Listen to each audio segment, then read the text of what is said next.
Come. Yeah, River, good job, baby. Nice work. Right here. Nice. Wow, that was her first time. Wow, River. She's like, wait a minute, did I just listen? What happened? You did listen.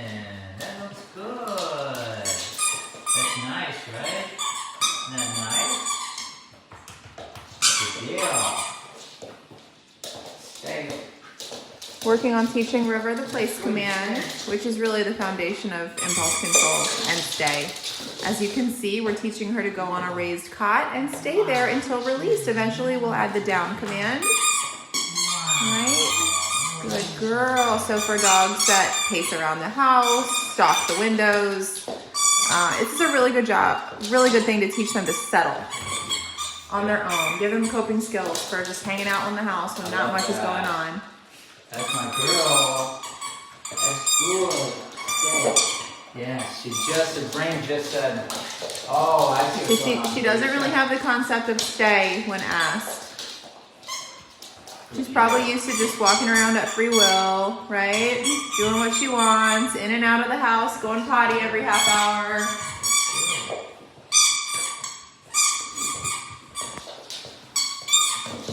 She's like, what in the world? Why?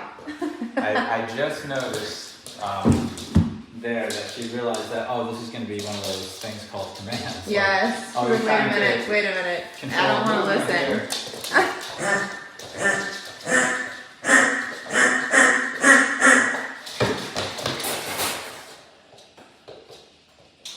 Pressure's on.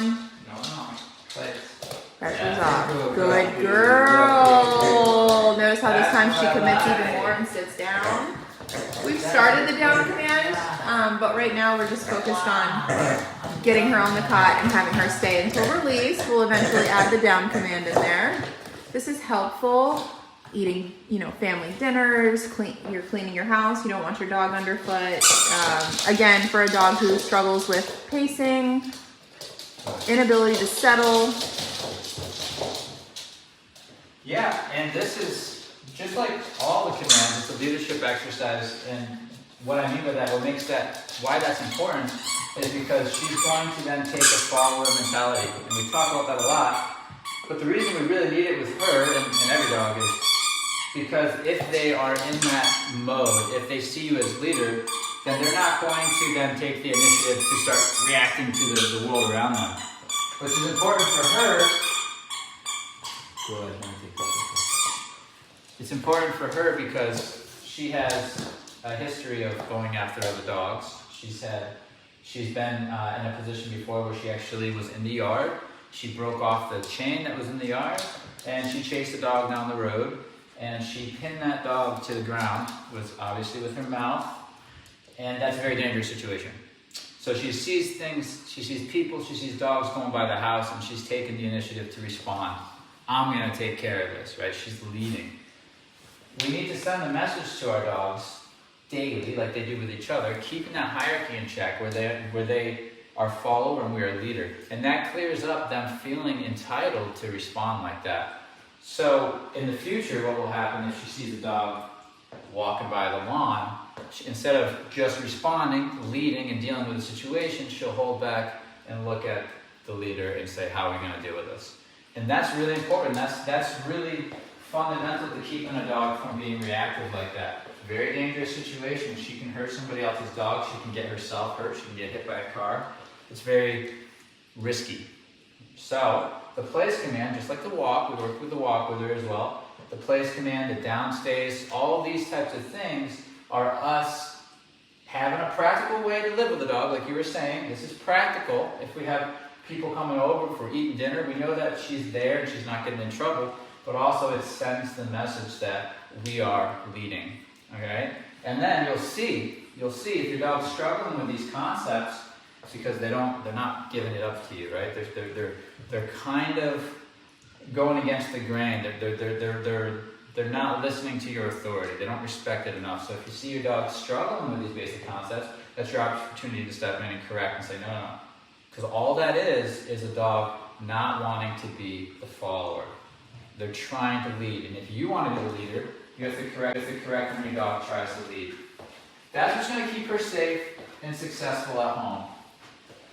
She also is too much on the walks when they see other dogs. Not a surprise if she's chasing other dogs on the street. It's not a surprise that if we're on a walk and she sees other dogs, she's going to be reactive.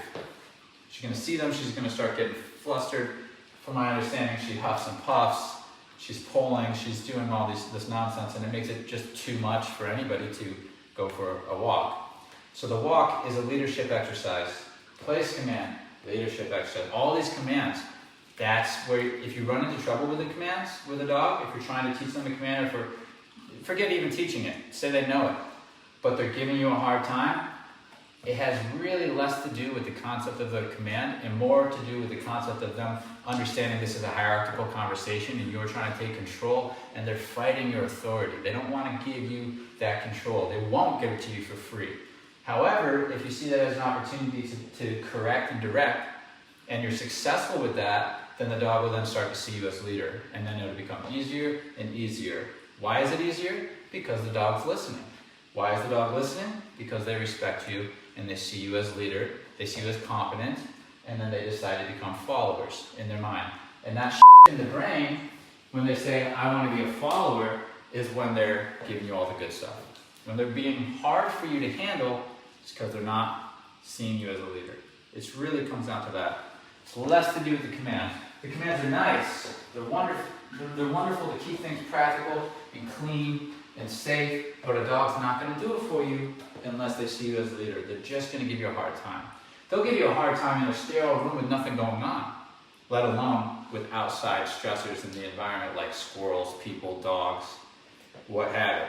But I mean, so good. So you see her, she was testing the boundary there, and after about the third time that she was stepping off, my brain was saying, she knows I want her on the bed, but she can't stay on the bed. Her brain's saying, I can't, because he asked me to, and if I comply, that means I'm signing on the document that he's the leader, I'm agreeing, and I don't want to give that up for free. So we had our little disagreement. I correct, direct, and then she stopped pushing. That was me earning the ability in our relationship to be the one to control the situation, to lead, to tell her, to direct her. All right? It's not so much she doesn't want to be on the bed. I don't like this bed. I don't like this bed. It's not so much that. She could even want to be on the bed. But if I'm saying stay on the bed, she's like, well, now I can't stay on the bed. You understand? So there's that control that we're going after, and the dog won't give it for free. Good. Good girl. Good girl, River. We're going to get more distractions down here. Get another dog down here and really liven up the room and make it a little bit more challenging for her to stay on the bed and see what she does. Now that she knows that I want her to stay there, will she listen or will she give me a hard time? First thing here is he came down, she's seen him, she didn't react to him. That's good. All right? Good. Good girl. Very nice.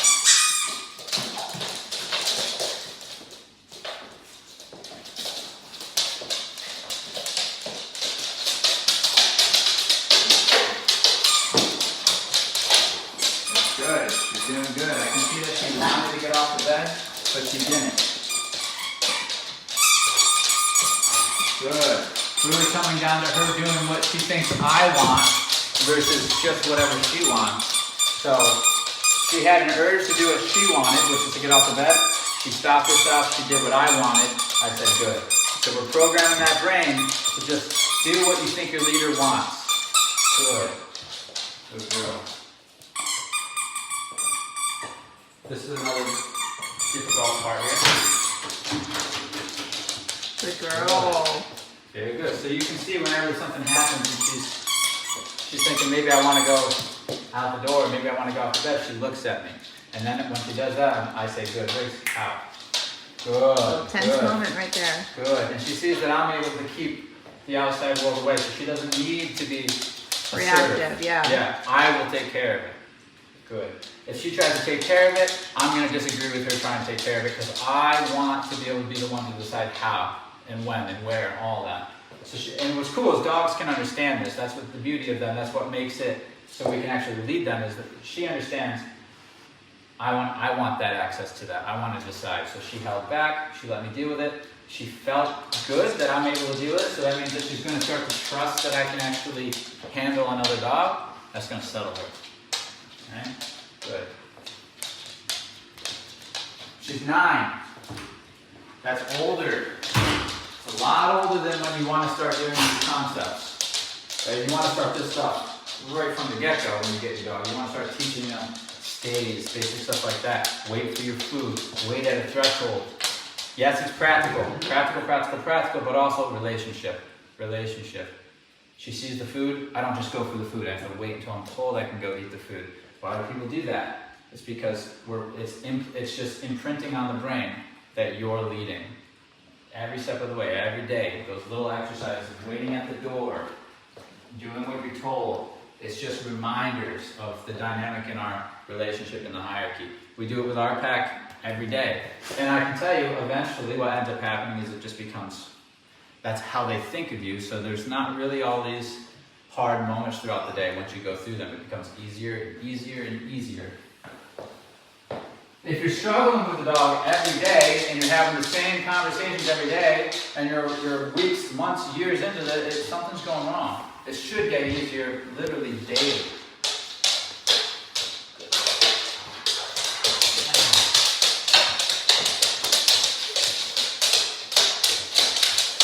Even this guy had a lot of problems. He didn't listen. You know, this guy was a problem. That's how Julie got into becoming a trainer, because he was such a problem. You think of all the issues that a dog can have and he's presenting them, but he's not doing them now because we've taken the leadership position and put time and effort and care in having that role in our relationship, and he's dropped all that. He's not being reactive towards other dogs anymore. He's not going crazy on the leash. He's not fence fighting. He's not tearing up the house. So,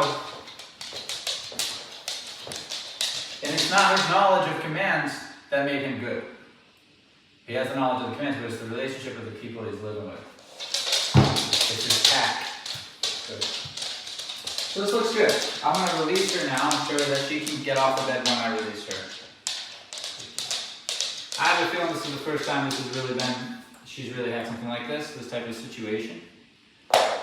What a good girl. Has she had training before? Was there another trainer involved early in life? I don't think so. Well, I walked her, and I can say that there was nothing. There isn't good training there at all. It felt like none, actually. Good girl. River. Great. Good girl.